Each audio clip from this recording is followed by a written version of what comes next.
Partner. Ayan at tuloy tayo mga kapartner. Eh yan ba, may mga paninindigan ba yung mga yan? Yung mga senador na yan mga kapartner, wala. Wala naman tumitindig dyan. May tumitindig ba dyan laban sa, para sa taong bayan? Wala naman tumitindig dyan. Wala naman lumalaban dyan eh. Isipin mo yan. Kaya dito, sa mga senador na to, walang tsaka pangalawa, walang kakredibilidad mag-impeach ito. Itong mga hayop na to, walang kakredibilidad mag-impeach. Bakit? Lahat yan, puro mandarambong lahat yan eh. Lahat yan, puro magnanakaw. Isipin mo, i-impeach mo si Sara dahil sa korupsyon. Itong mga senador na to, hindi ba nangurap ito? Di ba? Sa pork barrel pa lang yan, ang laki na nang ninakaw niyan eh. Kamusta na kaya yung mga pork barrel niya mga yan?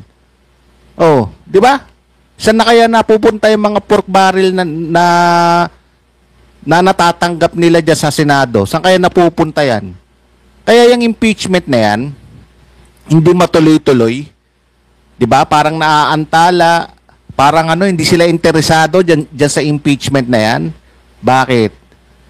Paano nga yung gagawin nila kay Sara o yung ginawa ni Sara na korupsyon? Ganun din sila eh. Mas masahol pa sila eh.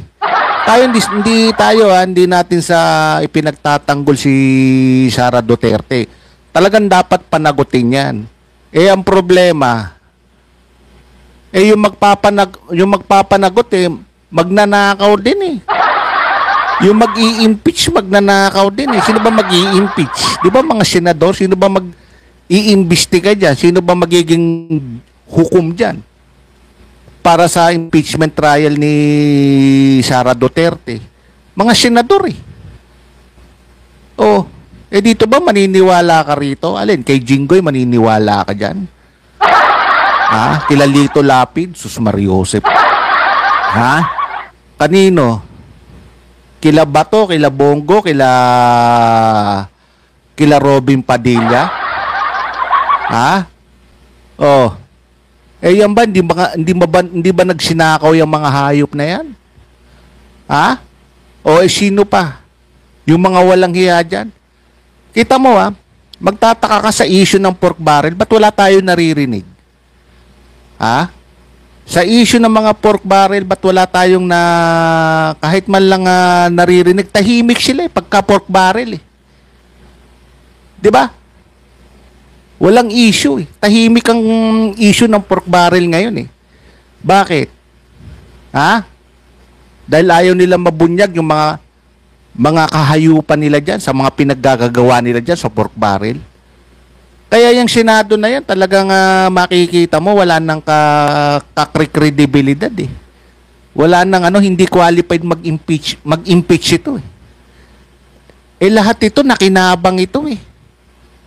Lahat ito mga nagsiyaman. Lahat ito mga nakinabang sa pork barrel eh. Di ba? Kaya yung impeachment na yan, nakikita mo, hindi sila interesado eh. Bakit? Bakit hindi sila interesado dyan sa impeachment na yan? Sila rin eh. Corrupt din sila eh. Baka mas masahol pa sila eh. Asan na yung mga pork barrel? Saan na napupunta yung mga pork barrel? Ba't tahimik sila pagka pork barrel ang pinag-uusapan? Wala na tayo naririnig about sa pork barrel eh. Yan ba? Alam pa ba natin yan kung nasaan napupunta yan? Yung mga pork barrel na yan? Yan ang mahirap dyan eh. Kaya makikita mo, hindi sila interesado dyan sa impeachment na yan. Unang-una, hindi sila makikinabang dyan. Di ba? Hindi sila makikinabang dyan. Pag isinagawa yung impeachment na yan, hindi sila makikinabang kasi ang gusto na itong mga hayop na to, pakinabang. Yung mga senador na yan, hindi naman naglilingkod sa taong bayan yan eh. Naglilingkod ba sa taong bayan yung mga yan? Naninindigan ba yan para sa taong bayan? Tumatayo ba yan para sa taong bayan? Wala eh. Kundi ang pinaninindigan niya, puro pakinabang. Di ba? Isipin mo yan. Asan na yung mga pork barrel nyo? Saan na napupunta yung mga pork barrel ninyo?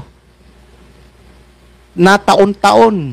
O 300 million, may 300 million yun. O 200 million mahigit yun. O, saan na napupunta yun? Ba't tahimik sila about sa pork barrel eh? Di ba? Tahimik eh. Wala tayo naririnig eh. Bakit? Eh lahat nakikinabang sa pork barrel eh. Di ba? Lahat sumasabsab sa pork barrel eh. Oh. 'Di ba? Wala na tayong naririnig simula nung kay Bong Revilla, kila Jinggoy, kila Enrile. 'Di ba? Nung natapos na yung issue na yun eh. Simula na wala na tayong naririnig eh. Kung saan na napupunta yung mga pork barrel ng mga senador. Eh yan ang problema diyan eh. 'Di ba? Kaya yan si Escudero, kaya nag-aalangan yan na i-impeach si Sara. Ha? Kasi lahat din sila korap eh. Baka mas masahol pa sila eh. Di ba? E bilyon-bilyon ang mga pork barrel niyang mga yan. Sa loob ng 6 na taon. Oh, eh pagpalagay isang taon mo, kung ang pork barrel mo 300 million to 200. Oh. Eh paano ngayon yan? Asa na napupunta yun? Yung mga pork barrel, yung ba naka-audit ba yun? Ha? May mga ano ba yun? May mga resibo ba yun? Kung saan napupunta yung mga pork barrel? Eh ang hirap eh. Impeach tayo ng impeach ng magnanakaw. Eh yung mag-i-impeach, yung mga senador, magnanakaw din. Mandarambong din. Baka mas masahol pa sila. Oh, eh, ba't nagsiyaman yung mga hayop na yan? Eh, samantalong nung pumasok sa gobyerno yan, eh, walang-wala yung mga yan eh. Hindi naman ganun kayayaman yung mga yan. Eh ngayon, may ari na ng mga ekta-ektarya yung mga lupa. May mga asindero na, may mga, di ba? Nagsiyaman eh. Ang mga hayop eh. Katulad nila Lito Lapid. Sus Mariosep. Oh, eh, biruin mo, mag-i-impeach Lito Lapid. Maniniwala ka. Jinggoy Estrada, mag-i-impeach. Laban sa korupsyon. Eh, walang hindi qualified. Mag-impeach itong mga hayop na to eh. Eh, lahat ito puro magnanakaw eh. Lahat ito puro walang hiya eh. Lahat ito nagsiyaman eh. Lahat ito mga nandambong eh. Paano mo i-impeach ang isang magnanakaw kung magnanakaw ka rin? Oh. Eh asan napunta yung mga pork barrel? Eh nang tanong. Yung mga, 'di ba, tahimik sila about sa pork barrel eh. Wala na tayong naririnig sa mga issue sa pork barrel eh. Kung saan na napupunta sa mga proyekto ba? Oh, yan ba na mga naka-audit ba yan? Yan ba may mga resibo ba yan? Kung saan napupunta yan? Wala eh. Katulad niyan kay Robin Padilla. O asa na napupunta yung mga pork barrel ni Robin Padilla? Oh. Kaya lahat yan kumakampi kay Sara Duterte. Bakit? Ba't lahat yan kumakampi kay Sara Duterte? Paano nga sila rin magnanakaw eh? Sila rin mandarambong eh. Oh, lahat ng tumatanggap ng pork barrel, ha? Lahat yan. Namantikaan na lahat yan eh. Oh, kaya mas pabor sila na hindi i-impeach si Sara eh. Bakit? Kasi yung ginawa ni Sara, bumabalandra din sa kanila. 'Di ba? Yung ginawa ni Sara, sumasalamin din sa kanila eh. 'Di ba? Eh biruin mo, i-impeach mo. Oh, mag-i-impeach kayo. Siyempre, i-impeach mo eh. Eh tayo rin eh, mandarambong din tayo eh. Tayo naging senador eh. Ha? Para magnakaw ng pork barrel eh. 'Di ba? Oh, kaya nga natin gustong maging senador. Dahil sa pork barrel. Para nakawin natin yung pork barrel. Di ba? Wag na tayo maglokohan dito, mga kapar. Kaya yung impeachment na yan, wala nang wala nang, kumbaga sa wala nang delikadesa. Walang delikadesa, walang kredibilidad mag-impeach itong mga senador na to Wala kang mapag Alin, Loren Legarda?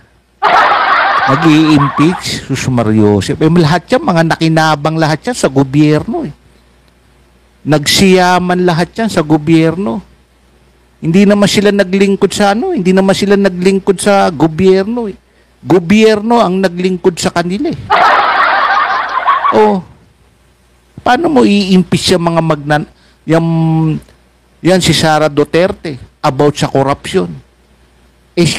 Kayo rin, magnanakaw din kayo. Yung ginawa ni Sara, sumasalamin din sa inyo. Diba? Yung ginawa ni Sara, bumabalandra din sa inyo. Yung ginawa ni Sara, ginagawa nyo rin. Paano inyo i-impeach yan? Ang mahirap ngayon dyan, mga kapartner. Kaya si Chis Escudero nahihirapan dyan Doon siya nahihirapan Hindi dahil sa hindi dahil sa pag-impeach kay Sara. Kundi dahil sa kung ano yung ginagawa ni Sara, ginagawa rin nila talaga mahihirapan ka talaga na mag-decide dyan. Na ituloy yung impeachment na yan, makikita mo, wag na, si Tito Soto, wag na daw ituloy, etc. Ang daming mga dahilan, bakit? Ba't ang daming mga dahilan, ang daming mga, kung ano-ano mga sinasabi? Di ba? Bakit? Paano nga? Kaya ganun ang dahilan nila. Kasi nga, yung ginagawa ni Sara, ginagawa rin nila nasa na yung mga pork barrel? Ala nga, nasa na yung mga pork barrel na natatanggap nyo taon-taon? Yung ba naka-audit ba yun? Yung ba may resibo ba yun kung saan napupunta yung mga pork barrel ninyo? Yun ang mahirap dyan di ba? Tapos mag-i-impeach kayo ng isang Sara Duterte na corrupt. Corrupt talaga yan. Aminado tayo dyan.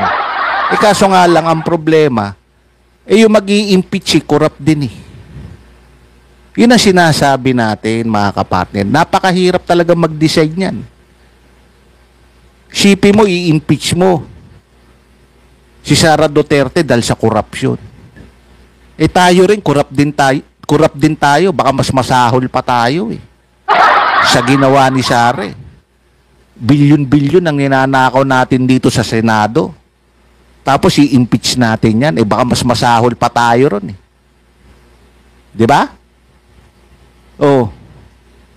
Ang mahirap dyan. Kaya si Escudero nahihirapan. Hindi dahil siya nahihirapan siya mag-decide na i-impeach si Sara. Nahihirapan siya dahil sila rin, ganun din sila Corrupt din sila asa na yung mga pork barrel yun? Yan ba may mga naka-audit ba yung mga yan? Yan ba alam pa ba ng taong bayan niya kung saan napupunta yung mga yan? May mga resibo ba yan? Kung saan napupunta yung mga yan? Mga style nyo bulok kaya dito makikita mo talagang yung Senado na yan talagang yan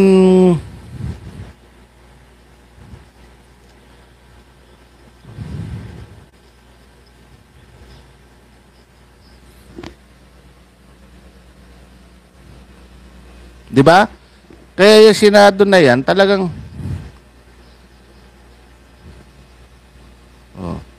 talagang wala nang credibility mag-impeach Kahit ituloy nila yan.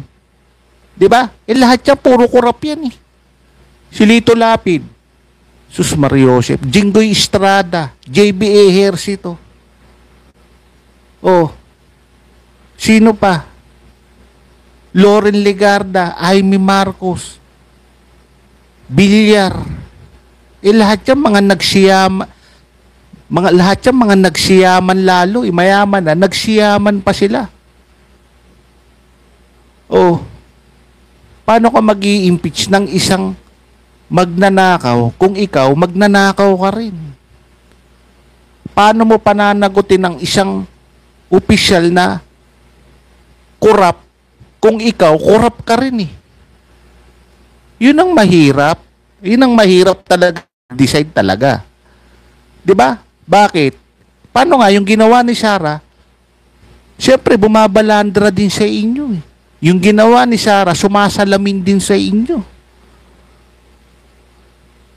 Yun ang mahirap talaga. Diyan sa, ano na yan, sa Senado niya, yung impeachment na yan. Yun ang mahirap eh.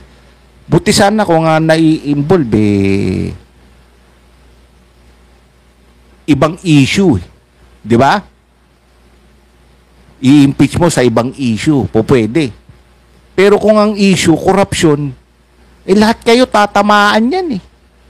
Lahat kayo, masasagasaan yan eh. Di ba?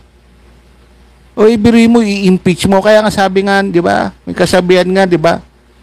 Ano sabi ng Panginoon? Di ba? Kung sino yung walang kasalanan, di ba? Yung pinupukol si Magdalena. Di ba sa Biblia, pinupukol ng mga tao si Magdalena, di ba? Dumating yung Panginoon eh. O di pinatigil sila ng Panginoon, tigil nyo yan. Di mistap sila eh, tumigil sila sa pagpupukol kay kay Magdalena eh, di ba? Kasi nga si Magdalena nangangalo niya, kung saan pumapatol eh, di ba? Si Magdalena sa Biblia, di ba? Pinupukol si Magdalena ng bato. Ng mga tao, pinupukol. Eh, dumating yung Panginoon. Sabi ng Panginoon, isinto nyo yan. O, nung hininto, syempre, nagtanong yung Panginoon eh.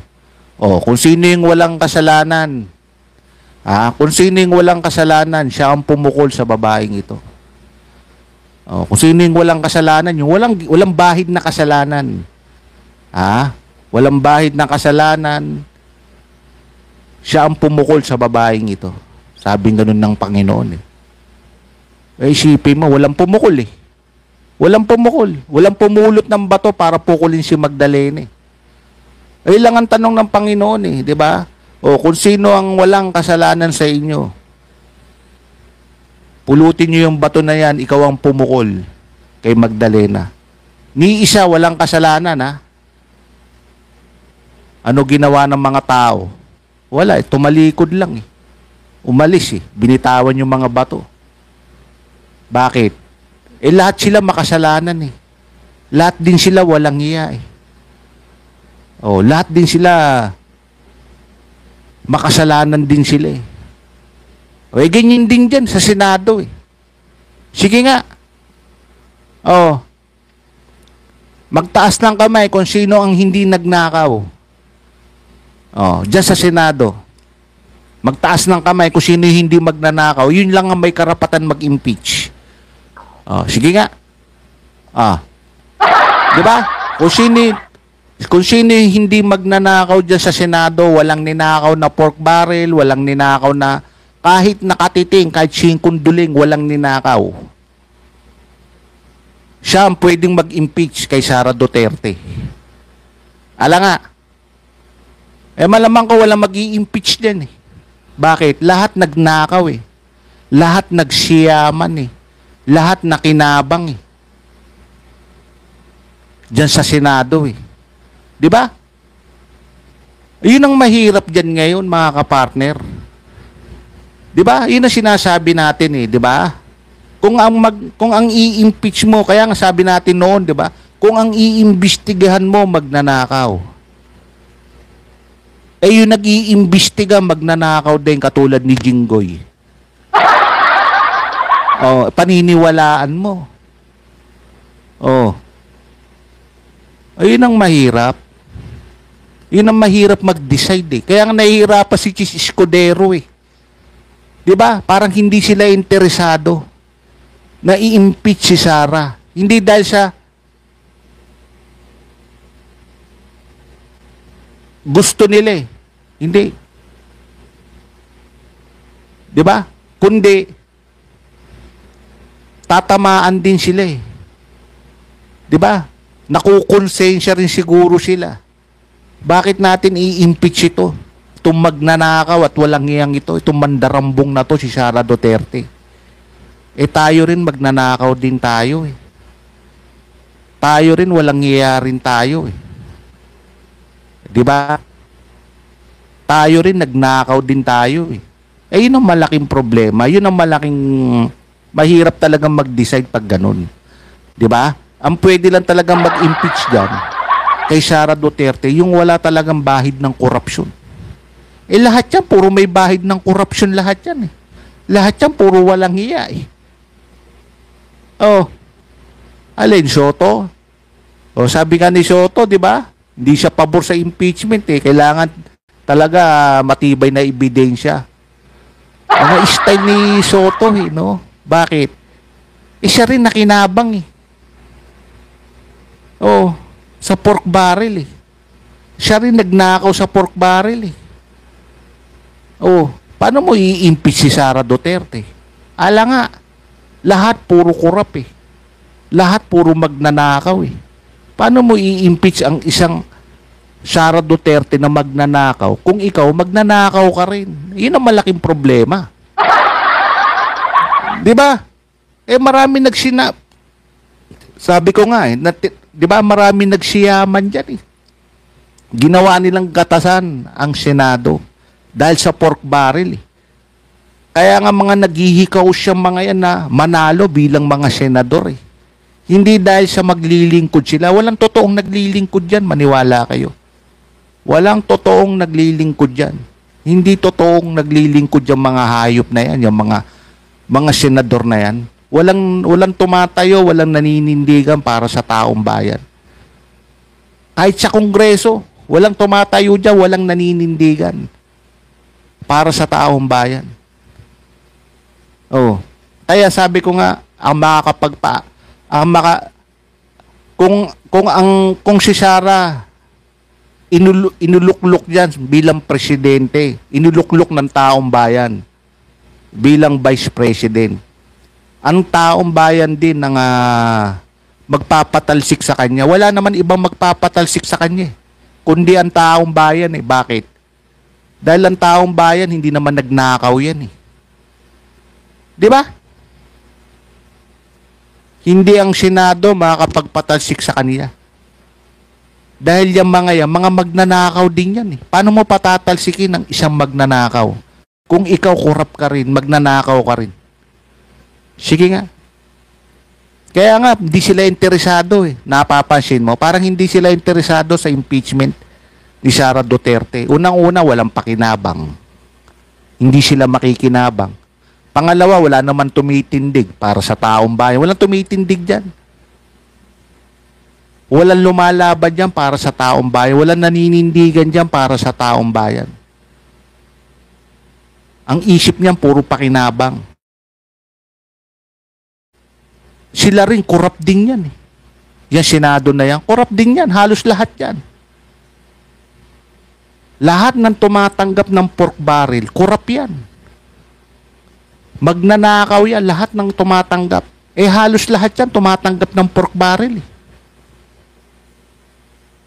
Oh. 'Di ba? Oh, yun ang sinasabi natin mga kapartner. Kaya dito makikita mo, wala nang kakredibilidad mag-impeach eh. Kahit matuloy man yung impeachment na yan, walang kakredibilidad na tong Senado na to na mag-impeach eh. 'Di ba? Hindi qualified mag-impeach ito eh. Isipin mo mag-i-impeach ka, eh ikaw rin magnanakaw ka rin. 'Di ba? Asa na yung mga pork barrel ng mga senador? Tayo pa ba may alam pa ba tayo diyan sa mga pork barrel ng mga senador? Na taon-taon 300 million taon-taon ang mga pork barrel niya mga yan. Si Robin, asan na? Alam pa ba natin kung saan napupunta yung mga pork barrel ni Robin Padilla? Nila Bato, nila Bongo?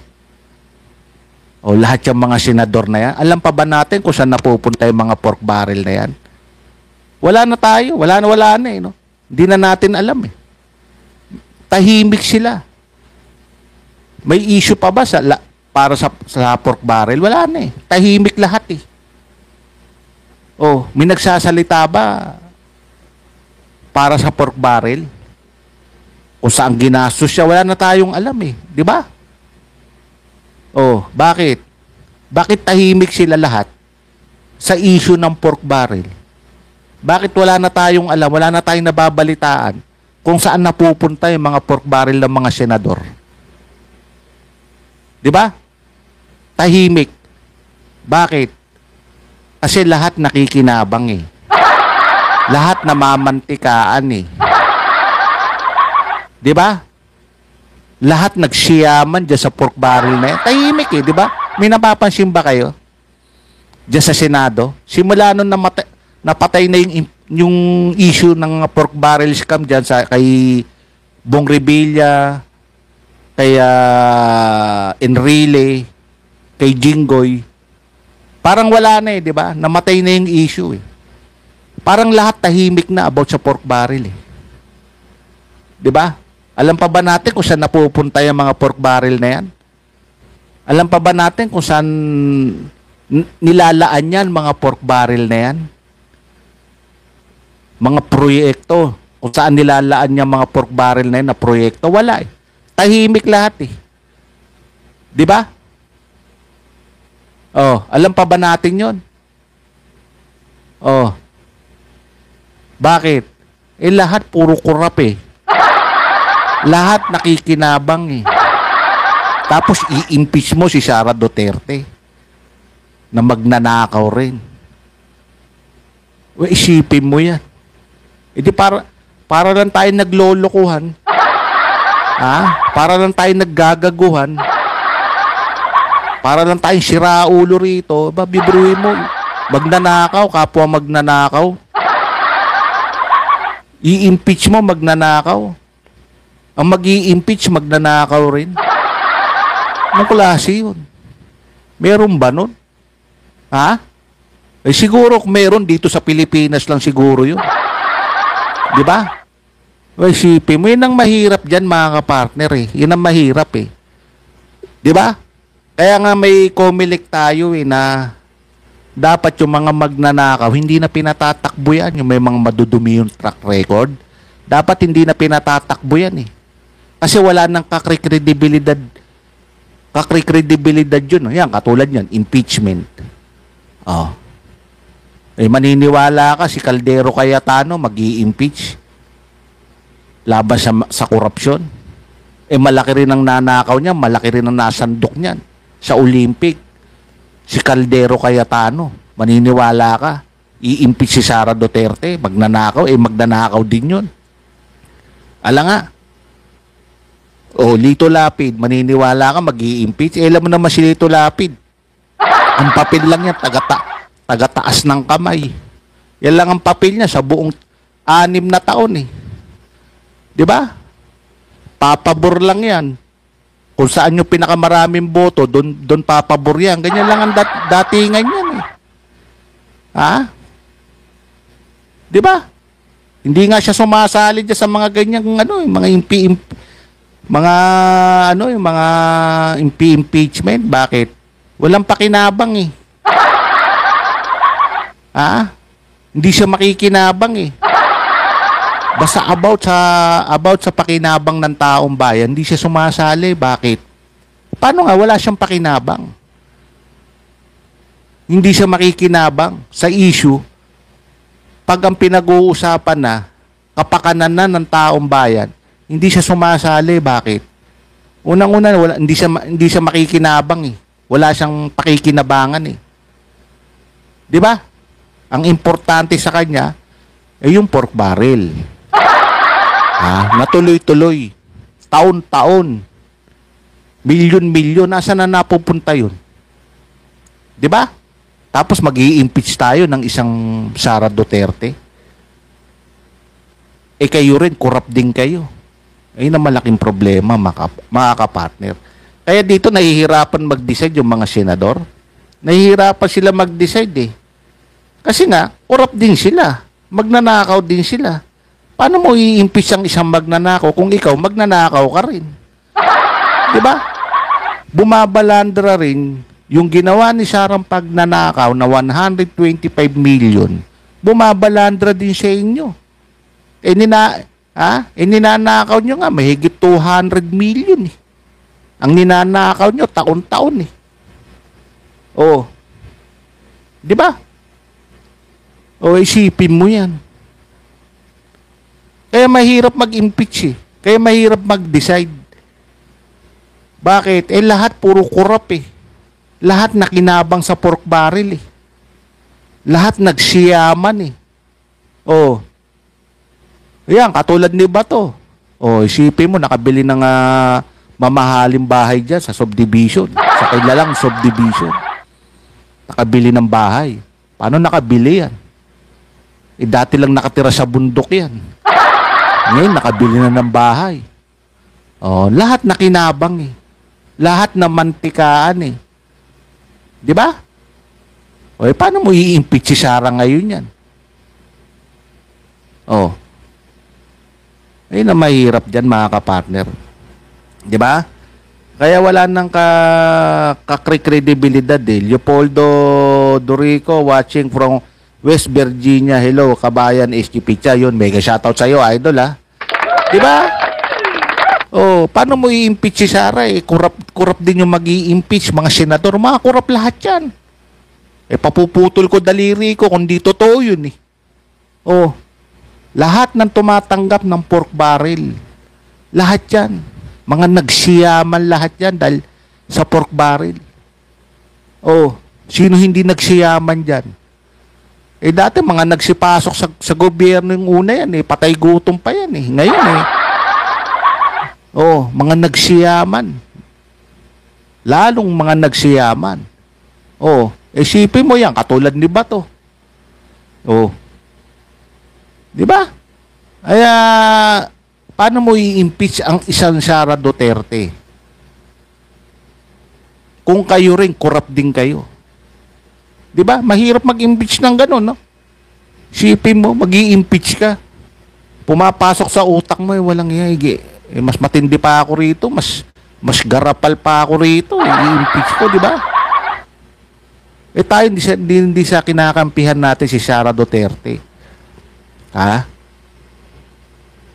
Hindi natin sa kinakampihan eh. Dapat talaga may impeach yan. Ang problema nga lang, yung mag-i-impeach, Isko, Jinggoy Estrada, Lito Lapid, JB Ejercito, Loren Legarda, Aimee Marcos, Robin Padilla.